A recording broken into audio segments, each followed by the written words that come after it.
La passion du vent rassemble des visionnaires et des rêveurs qui ont été au bout de leurs idées en allant naviguer avec l'aide d'un cerf-volant pour créer un nouveau sport, le kitesurf. Une utopie qui a germé en Languedoc-Roussillon, qui a grandi au Mondial du vent à Leucate et qui a généré un élan de passion qui aujourd'hui touche les 5 continents.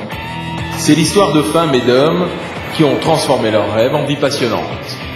Charlotte Consorti, une des meilleures mondiales en vitesse, travaille pour la communication. Charlotte naviguait, elle courait, maintenant elle s'occupe de la communication dans la société, donc elle est là le matin pour bosser, puis l'après-midi elle navigue, s'il y a des compétitions elle s'en va une semaine et elle revient, mais elle est vraiment impliquée dans la boîte et sur l'eau. Je regarde le vent. Pour le passage du millénaire, les femmes sont nombreuses sur l'eau, séduites par l'approche plus douce de la discipline. En termes de représentation, là aussi ça évolue. C'est-à-dire que longtemps, quand la femme était sportive, elle devait gérer une double contrainte. La contrainte de réussir dans la pratique, c'est-à-dire d'être performante, d'être compétitive, et en même temps de présenter les attributs habituels de la féminité, c'est-à-dire être jolie, être esthétique, être douce. En 2005, la vitesse reste un must.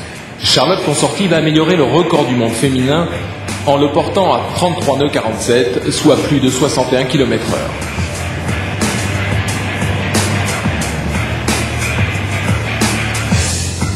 Nous l'avons vu au fil des années, la vitesse est un monde encore à part, constitué d'une poignée de nomades qui guettent les gros coups de vent capables de générer plus de 30 nœuds et qui leur serviront à se propulser beaucoup plus vite.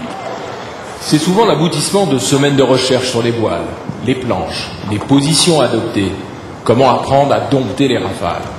Autant en planche à voile, la vitesse est une affaire de gros bras, autant en kitesurf, les femmes ont trouvé tout naturellement leur place. Il y a de plus en plus de filles, et je pense que ça n'a pas une image de sport masculin. C'est un sport doux quand même, il n'y a pas besoin de force physique, donc non, c'est...